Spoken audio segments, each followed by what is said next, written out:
Assalamualaikum warahmatullahi wabarakatuh.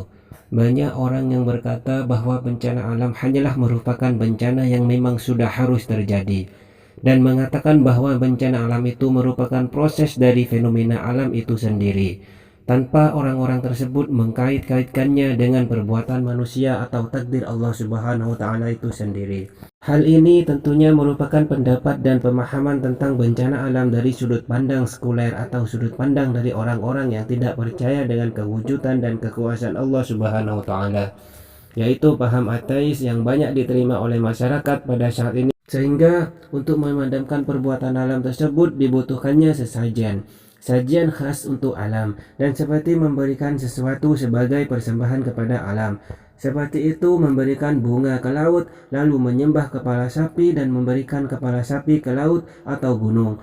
Maka hal ini adalah pandangan dari orang-orang yang masih setuju dengan ajaran animisme atau dinamisme, dan tentunya perbuatan tersebut adalah perbuatan syirik. Berikut ini hal tentang bencana alam.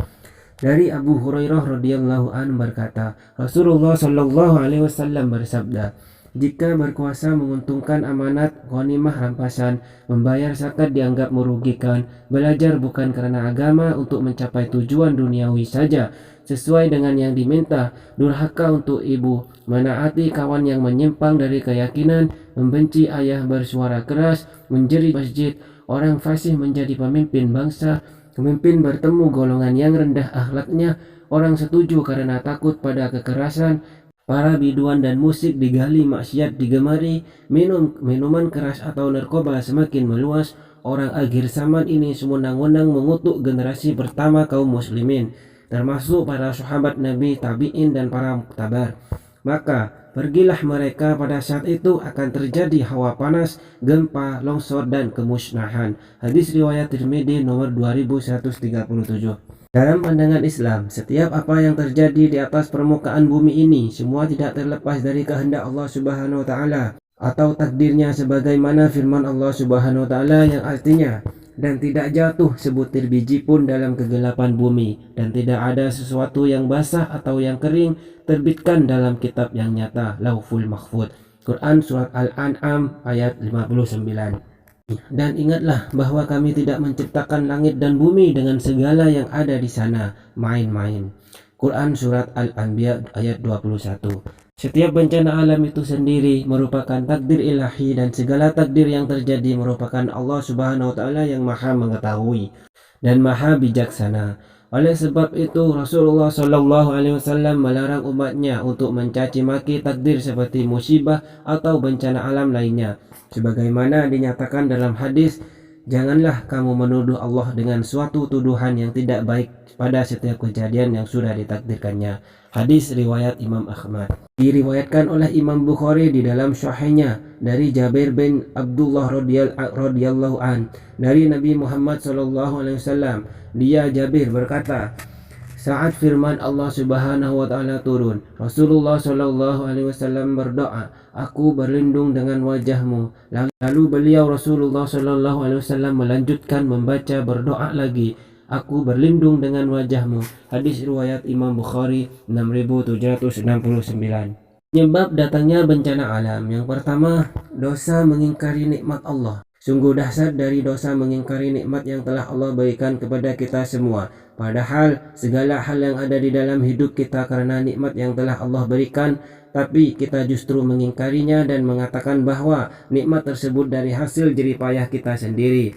Maka tak heran jika Allah menimpakan bencana alam kepada orang-orang yang kufur nikmat terhadap nikmat Allah yang telah diberikan. Mereka mengetahui nikmat-nikmat Allah, tetapi kemudian mereka mengingkarinya, dan kebanyakan mereka adalah orang-orang yang kafir. Quran Surat An-Nahl ayat 83. Yang kedua, dosa berbuat zalim. Allah Subhanahu wa Ta'ala telah berjanji tidak akan pernah membinasakan sebuah kota, melainkan jika penduduk di kota tersebut telah berbuat zalim yang sifatnya masif. Dan tidak pernah pula kami membinasakan kota-kota kecuali penduduknya dalam keadaan melakukan kezaliman. Quran Surat Al-Qasas ayat 59. Yang ketiga, dosa orang yang hidupnya mewah namun melakukan kedurhakaan. Berhati-hatilah jika kita termasuk ke dalam golongan orang-orang yang diberikan kehidupan mewah oleh Allah Subhanahu wa Ta'ala, di negara kita tinggal. Tetapi jika kita melakukan kedurhakaan pada Allah, maka hal tersebut akan menjadi alasan bagi Allah untuk menghancurkan negeri tersebut. Dan jika kami hendak membinasakan suatu negeri, maka kami perintahkan kepada orang-orang yang hidup mewah di negeri itu supaya menaati Allah, tetapi mereka melakukan kedurhakaan dalam negeri itu, maka sudah sepantasnya berlaku terhadapnya perkataan ketentuan kami, kemudian kami hancurkan negeri itu sehancur-hancurnya. Quran Surat Al-Isra ayat 16. Dan yang keempat, dosa melakukan zina dan makan uang riba secara terang-terangan. Dosa di atas merupakan penyebab dari datangnya bencana alam dan perbuatan zina. Tentunya merupakan perbuatan keji, dan memakan uang riba secara terang-terangan juga merupakan perbuatan yang sangat dibenci oleh Allah Subhanahu wa taala. Wahai sekalian kaum muhajirin, ada 5 hal yang jika kalian terjatuh ke dalamnya, dan aku berlindung kepada Allah supaya kalian tidak menjumpainya, niscaya akan turun kepada kalian bencana. Yang pertama, tidaklah nampak zina di suatu kaum sehingga dilakukan secara terang-terangan, kecuali akan tersebar di tengah-tengah mereka ta'un, yaitu wabah dan penyakit-penyakit yang tidak pernah menjangkit generasi sebelumnya. Hadis riwayat Ibnu Majah. Yang kelima, dosa mengurangi takaran timbangan. Banyak pedagang yang telah melakukan perbuatan curang atas dagangan yang mereka jual. Mereka, para pedagang, mengurangi takaran atau timbangannya sehingga bisa mengambil untung lebih dari perbuatannya tersebut. Jika dilihat dari hadis tentang bencana alam, tidaklah suatu kaum mengurangi takaran dan timbangan kecuali akan ditimpa pecekik, yaitu susahnya penghidupan dan kezoliman penguasa atas mereka.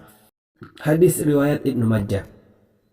Dan pada tahun ini banyak bencana alam yang ada di dunia, juga di Indonesia, seperti gempa, semburan awan panas, gunung, dan lainnya. Kita sangat turut berduka cita, dan mari kita perbaiki diri, karena itu semua adalah teguran dari Allah Subhanahu wa taala.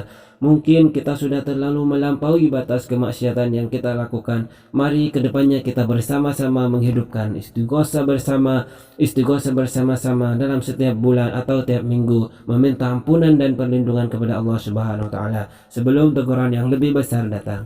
Sekian, terima kasih, semoga dapat bermanfaat bagi kita semua. Bila ada salah, saya Al-Fakir meminta maaf. Wassalamualaikum warahmatullahi wabarakatuh.